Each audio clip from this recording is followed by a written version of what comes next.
आपसे सवाल है कि जो हम कविता सुनते हैं सर, कविता की कुछ लाइनें बहुत कुछ कह जाती हैं, तो सर आज के ज़माने में सर हम हिंदी को छोड़ते जा रहे हैं, तो सर हमें ऐसा क्या करना होगा कि जो हमें अच्छे से अच्छे समझ में आए कविताएं, ऐसा हम क्या करें अपने जीवन में? बच्चों को स्कूल के अंदर जब 9वीं तक हिंदी पढ़ाई जाएगी तो हिंदी कैसे बढ़ पाएगी? हिंदी दयनीय थी, हमने उसको दयनीय बना दी हमारी शिक्षा व्यवस्था ने। आईआईटी के बच्चे पूछते हैं क्यों पढ़े हिंदी, पेट तो अंग्रेजी भरती है। मैं बेटे इसलिए पढ़ लेना, मैं मानता हूँ अंग्रेजी तुम्हें कार देती है पर हिंदी तुम्हें संस्कार देती है। वाह। मेरा आपसे प्रश्न है कि आप हिंदी की तो महान शख्सियत हमारे सामने बैठी हुई हो, लेकिन हम जब बात करते हैं हिंदी कविता के भविष्य की और शायरी के भविष्य की, तो कहीं ना कहीं शायरी और हिंदी में एक प्रतिस्पर्धा वर्तमान समय में हम देख रहे हैं इंटरनेट समाज में। और कहीं ना कहीं कवि सम्मेलनों में भी जो हिंदी भाषा के कवि हैं वो शायरी का ज़्यादा सहारा ले रहे हैं, जिससे कहीं हिंदी का लोप भी कहीं देखा जा रहा है। तो उसमें हिंदी कविता का भविष्य क्या हो सकता है? कृपया आप उस पर प्रकाश डाल दीजिए। देखिए, मेरा मानना है हिंदी उर्दू की बात मत करो। मैं एक ही बात कहता हूँ, 14 सितंबर को हिंदी दिवस था। क्या बेहतर होता ये भारतीय भाषा का दिवस हो जाता। जितनी भी भारतीय भाषा हैं उस दिन मनाई जाती तो भाषाओं के झगड़े खत्म हो जाते। अगला सवाल। हेलो सर, मेरा नाम तपेश गोगी है और आपका लल्लन टॉप पे इंटरव्यू देखा, बहुत ही ज़बरदस्त था सर, बहुत सीखने को मिला। मेरा सवाल ये है कि पत्नी का कोई इलाज बता दीजिए सर, ऐसी सभाओं में आने के लिए, और पत्नी को समझाना पड़ता है कहाँ जा रहे हैं, तो आज मैं उन्हें साथ ही ले आया, पीछे बैठी हुई हैं, तो पत्नी का कोई इलाज बता दीजिए।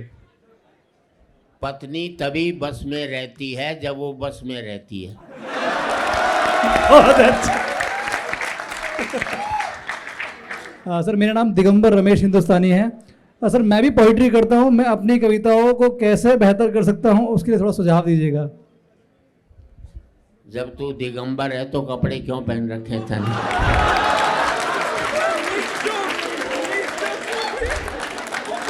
सर नमस्ते, मेरा नाम उमेश है। आप जब कविताएं करते हो या जोक करते हो, पत्नी भी बहुत करते हो, तो क्या शुरू में आपकी पत्नी से इस बात पे झगड़ा हुआ या बच गए?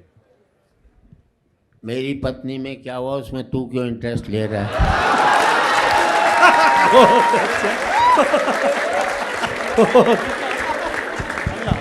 जी सर, मेरा नाम सलमान है। जैसा आपने बताया कि आप अपनी कमाई सारी अपनी पत्नी को दे देते हैं, तो आपकी चल रही है सही, लेकिन जिसकी कमाई इतनी ना हो वो क्या करे?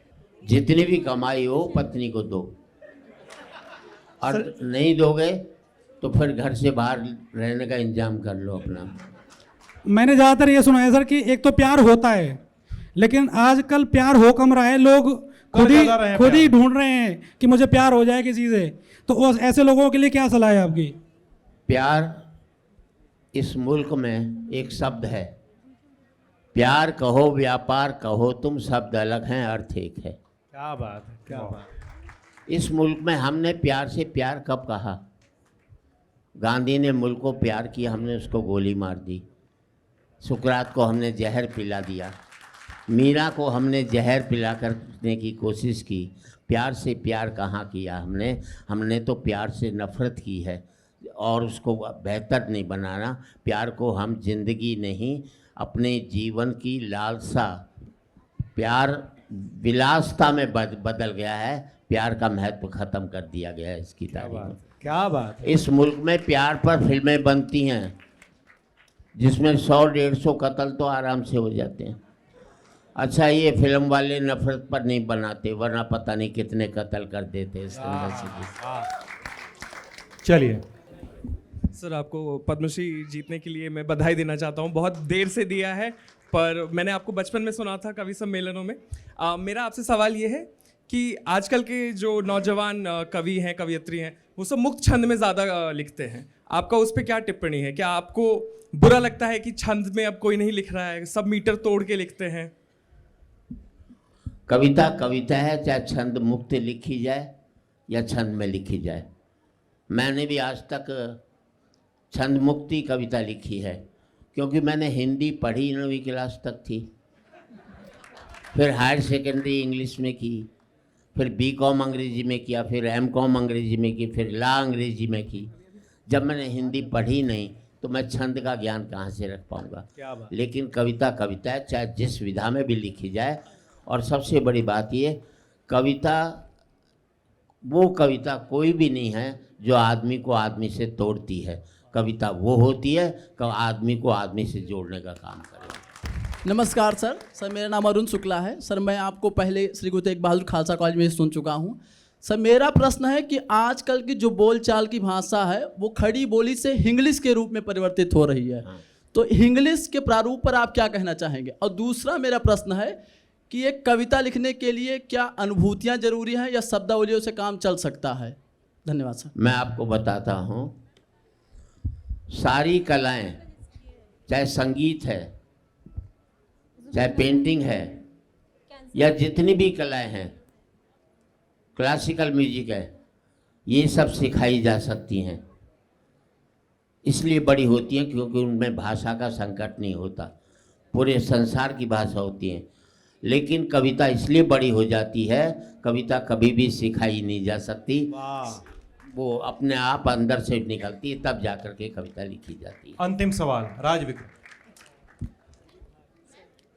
सर आप हिंदी कविता के हास्य मंच के बहुत इंग्लिश वाला ये कि हमें दूसरी भाषी भाषाओं को अपनी उसमें स्थान देना चाहिए, क्योंकि अंग्रेजी हिंदी वो नहीं है जो एक ऑफिसर बोलता है या हिंदी का विद्वान बोलता है। हिंदी वो है जो एक रिक्शे वाला बोलता है, जो एक मजदूर बोलता है।